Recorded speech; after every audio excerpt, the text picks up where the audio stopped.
ეს ჩემი მრავალტანჯული ხელის ხერხია. პატარა ხერხი, რომელთაც ძალიან ბევრი საქმე აქვს ეზოში ნაკეთები. აი ამ ხერხით მისი პირის სიგრძეზე ორჯერ უფრო სქელი მორები მაქვს ნახერხი, იმიტომ რომ ერთი ხელით მუშაობდა ძალიან მარტივია მოსახმარად. ეს კი ძველი ძალიან კარგი კავასაკის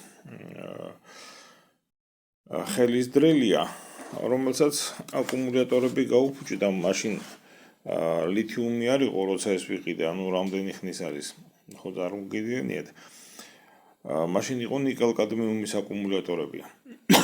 იმ აკუმულატორებმა ასე ვთქვათ წერილი წაიღეს.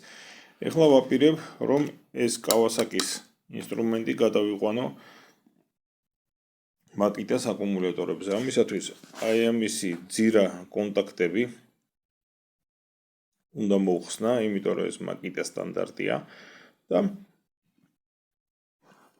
მუშაობს 18 ვოლტიან აკუმულატორებზე. ნუ Z21 აწერია და მაქსიმალური დამუხტვისას 21 ვოლტია, მაგრამ სინამდვილეში ის არის 18 ვოლტიანი მაკიტას ეკვივალენტი და გადმოვაყენო აი აქ. ეს საკმაოდ მარტივი პროცედურა გახლავთ. ახლა თქვენ ხედავთ დაშლილ შურიკს. აი ეს ადგილი უნდა მოხსნა, ეს ძველი ნიკელ-კადმიუმის აკუმულატორების შესაერთებელი იყო და აი ამ ადგილას დავაპაიკო აი ეს. ეს არის უკვე ახალი მაკიტას აკუმულატორის შესაერთებელი. ეხლა ვიდრე ასეთ რაღაცას გააკეთებთ, კარგად დააკვირდით ძაბვებს. ეს არის 18 ვოლტიანი მაკიტასი, რომელიც მუშაობს უпростоრად მუშაობის პროცესში მაქსიმალური მუხტი აქვს 21, მინიმალური 15 ვოლტი მინიმალური მუხტზე. ხოლო ეს კავასაკი თავის დროზე 19.8 ვოლტზე იყო მომუშავე, ანუ ზუსტად ჯდება შესაბამის დიაპაზონში. აი მორჩა მიპაიკებულია, ეს კონტაქტები კემბრიგშია ჩასმული.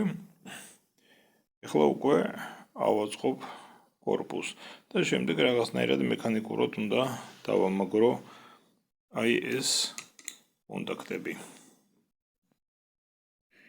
აი ელექტრული ნაწილი აწყობილია და მიმაგრებულია. უკვე ბებერი კავასაკი მუშაობს. კავასაკი ეს არის ერთ-ერთი ძალიან ცნობილი და ძალიან კარგი ბრენდი საქართველოში. ნაკლებად არის გავრცელებული, eBay-დან თუ ვინმე იყიდის შემსავით, თორემ აქ პრაქტიკულად არც მინახია გაყიდვაში საერთოდ არ ყოფილა კავასაკის ფირმის ინსტრუმენტები. ამ დროს არის ძალიან მაღალი ხარისხის და კარგი ეს ძალიან მენანებოდა, იმიტომ რომ აკუმულატორებს ვერ ავშოულობდი. და ახლა გადავაკეთე ძალიან ძველი, კარგი, ძლიერი ინსტრუმენტია, რომელიც ძალიან დიდ ხანს მემსახურა, შეიძლება ითქვას, რომ მთელი 10 წელი გაძლო მისმა აკუმულატორებმა, ხოლო ძრავი და დანარჩენი მექანიკური ნაწილი, მისი კარობკაც, ესე იგი გადაცემათა კოლოფიც ძალიან კარგად მუშაობს. ეხლა იმას რაღაცას მოუხერხებ, რომ დავამაგრო ეს აკუმულატორი, ასეთი აკუმულატორები მოგახსენებათ ბევრია და იშოვება და გარდა ამისა აქ ორიგინალი მაკიტაც წავა. ასე რომ შეიძლება ითქვას, ეხლა მეორე სიცოცხლე შევძინე ბებერ კავასაკის.